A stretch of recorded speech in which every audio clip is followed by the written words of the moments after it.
साथियों, नमस्कार साथियों। लोकसभा चुनाव के पहले चरण के चुनाव में केवल अब एक दिन का वक्त बचा है और लोग जल्द ही अपने मताधिकार का प्रयोग करने वाले हैं। वहीं पूरे देश में कई ऐसे सीट हैं जहां पर कुछ खास कैंडिडेट चुनाव लड़ रहे हैं, उसको लेकर के चर्चा शुरू हो गई है। कुछ हॉट सीट है जिसके बारे में बात करना जरूरी हो गया है। हम बात करने वाले हैं उत्तरी पूर्वी दिल्ली की, जहां से मौजूदा सांसद मनोज तिवारी के सामने कन्हैया कुमार चुनाव लड़ने वाले हैं। और जैसे ही इस बात की घोषणा हुई कि कन्हैया कुमार मनोज तिवारी के सामने चुनाव लड़ेंगे, उसके बाद उत्तरी पूर्वी दिल्ली में लगातार चर्चाएं शुरू हो गई कि आखिर कौन जीत रहा है और अलग अलग लोग जो है अपने तर्क देना शुरू कर दिए। वहीं सामाजिक कार्यकर्ता विनय दुबे, जो कि कन्हैया कुमार के अच्छे शुभचिंतक है, उन्होंने अपना विश्लेषण रखा है कि कन्हैया कुमार क्या उत्तरी पूर्वी दिल्ली से चुनाव जीत पाएंगे या नहीं जीत पाएंगे।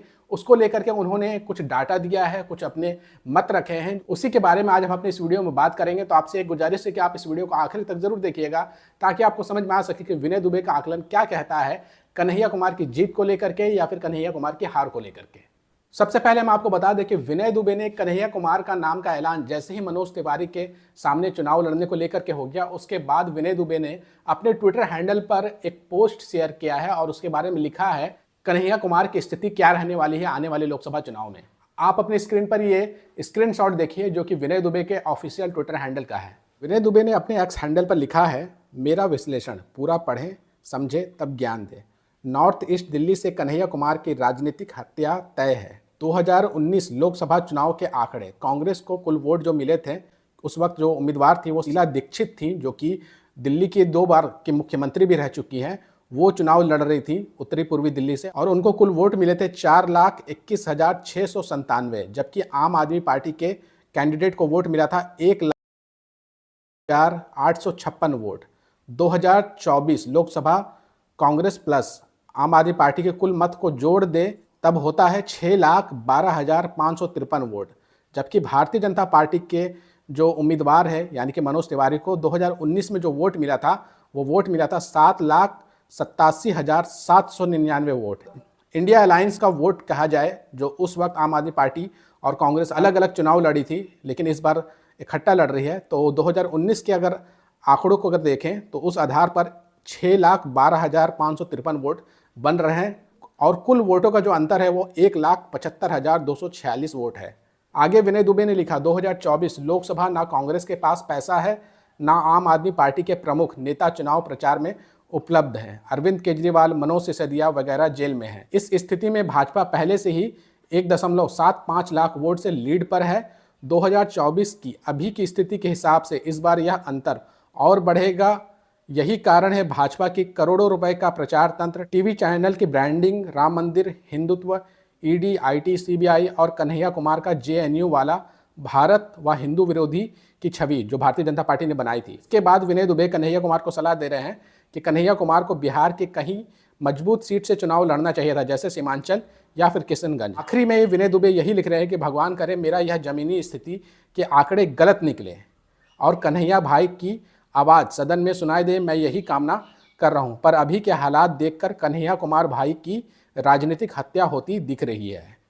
तो आपने देखा कि विनय दुबे ये कहते हुए नजर आ रहे हैं कि कन्हैया कुमार को जो सीट मिली है वहां पर उनकी जीतने की संभावना कम है। हालांकि वो ये भी कह रहे हैं कि मेरा आकलन जो है वो गलत साबित हो और वो सदन में जाए और चुनाव जीत जाए, ये कामना करते हुए विनय दुबे दिख रहे हैं। इसी पोस्ट के नीचे कई सारे लोगों ने प्रतिक्रिया दी है और ये समझाने की कोशिश की है कि 2019 में माहौल कुछ अलग था और 2024 में माहौल कुछ अलग है। दूसरा, रिंकिया के पापा मनोज तिवारी की अपनी छवि जो है वो कितनी अच्छी है जनता के बीच में, उसको लेकर के भी जनता ने अपनी राय रखी है। आप कुछ और कमेंट्स देखिए। प्रियंका झा नाम की एक यूज़र ये लिखती है, विनय भैया ये सीट कन्हैया ही जीत जाएंगे। इस सीट पर 25% मुस्लिम और 15% राजपूत है, फिर कन्हैया बिहारी भी है, उसका लाभ भी मिलेगा। आम आदमी पार्टी और कांग्रेस के कार्यकर्ता भी हैं। उसके बाद 10 साल की एंटी इनकम्बेंसी, कन्हैया 1 लाख वोटों से जीतेंगे। प्रियंका झा जो बातें कह रही है उनकी बातों में कुछ दम तो दिख रहा है कि 10 साल से लगातार वहां सांसद है मनोज तिवारी और उनके खिलाफ हो सकता है कि एंटी इनकम्बेंसी भी हो। उसका फायदा जो है जरूर कन्हैया कुमार को मिलेगा। दूसरा, कन्हैया कुमार एक अच्छे ऑरेटर हैं, एक अच्छे वक्ता हैं और वो कहीं ना कहीं लोगों को, खासतौर से युवाओं को, पढ़े लिखे युवाओं को अपनी तरफ आकर्षित करते हैं। और तीसरा, उनकी बड़ी खूबी ये है कि वो बिहार से आते हैं। मनोज तिवारी भी बिहार के हैं, कन्हैया कुमार भी बिहार के हैं और इसी को देखते हुए कांग्रेस पार्टी ने सोचा क्यों ना कन्हैया कुमार को उत्तरी पूर्वी दिल्ली से चुनाव लड़ाया जाए, क्योंकि उत्तरी पूर्वी दिल्ली में सबसे ज्यादा जो वोटर हैं वो बिहार के ही हैं और बिहार में भी कन्हैया कुमार काफी ज्यादा पॉपुलर हैं और अगर वो अपने दम पर 1 से 1.5 लाख वोट खींच लेते हैं तो मनोज तिवारी के लिए काफी ज्यादा मुसीबत होने वाली है। इसके अलावा कई और लोगों ने भी अपनी प्रतिक्रिया दी है, वो भी आप देख लीजिए। आरिफ कुरैशी लिखते हैं, विनय दुबे जी मैं आपकी बात से सहमत हूं, पर 2019 के चुनाव में बीजेपी ने ईवीएम से लेकर माइंड चिप तक सब कुछ कैप्चर कर रखा था। आज बीजेपी खुद कैप्चर हो गई है। आप देखना रिंकिया के पापा को दस्त होने वाला है।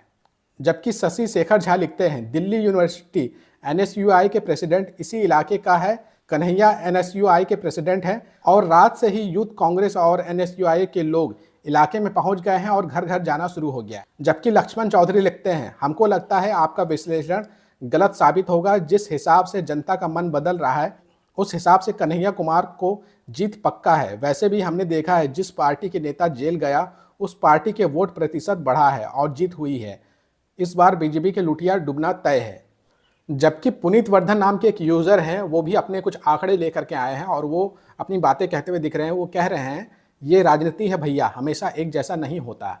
एक उदाहरण दे रहा हूँ, ये बिहार का वाल्मीकि नगर सीट है जो 2019 में जदयू के उम्मीदवार 3.5 लाख वोट से जीते थे और एक साल बाद 2020 के उपचुनाव में केवल 20,000 वोट से, वो भी सहानुभूति के बाद। मतलब पुनीत वर्धन ये समझाने की कोशिश कर रहे हैं कि राजनीति में हर वक्त स्थिति एक जैसी नहीं रहती है, बदलती रहती है। जो व्यक्ति किसी चुनाव को 1.5 लाख वोटों से जीत जाता है एक समय में, वही व्यक्ति अगले चुनाव में वो सीट हार जाता है 50,000 के मार्जिन से।